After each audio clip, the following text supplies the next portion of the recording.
हा प्रकार देशद्रोहाचा आहे, महाराष्ट्रासाठी घातक आहे। शिक्षण देण्याऐवजी मुस्लिमांची मुलं शिकली पाहिजेत, मुली शिकल्या पाहिजेत, डॉक्टर झाल्या पाहिजेत, वकील झाल्या पाहिजेत, प्राध्यापक झाल्या पाहिजेत। याच्यासाठी माननीय मुख्यमंत्री देवेंद्र फडणवीस साहेबांनी मागच्या 10 वर्षामध्ये आपल्या जिल्ह्यामध्ये, जालना जिल्ह्यामध्ये, माझ्या मतदारसंघामध्ये ज्यांनी ज्यांनी इंग्रजी शाळा मागितल्या त्यांना इंग्रजी शाळा दिल्या।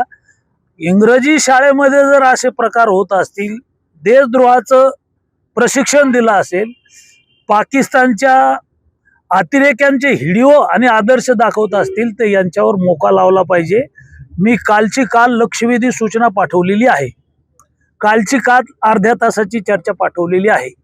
सभागृहात ज्या पोलीस अधिकाऱ्यांनी संशयास्पद काम केलेलं आहे, आरोपींना मदत केली असेल तर त्यांच्या निलंबनाची कारवाई होईल, त्याची मागणी मी सभागृहात करणार आहे।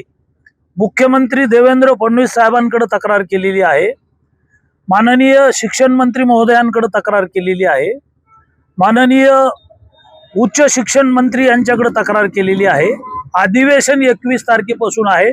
सभागृहामध्ये मराठवाड्यातले सगळे आमदार मिळून हा विषय आम्ही लावून धरू।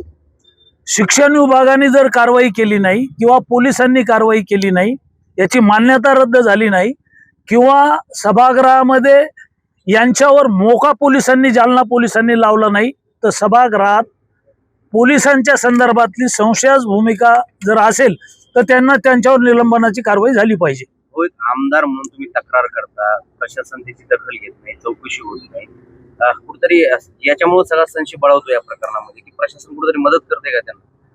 नाही, काल मी SP कलेक्टर CO यांना बोलल्यानंतर सगळ्या यंत्रणा तिथे गेल्या, पण जे रेकॉर्ड ताब्यात घेण्याचा विषय आहे तो रात्रभर त्यांनी रेकॉर्ड ताब्यात घेणं आवश्यक होतं, लॉक तोडणं आवश्यक होतं, कारण इथं मोठा अपराध आहे। हा महाराष्ट्राच्या दृष्टीनं ही चिंताजनक बाब आहे आणि पोलिसांनी गांभीर्यानं घेतलं नाही असं मला वाटतं।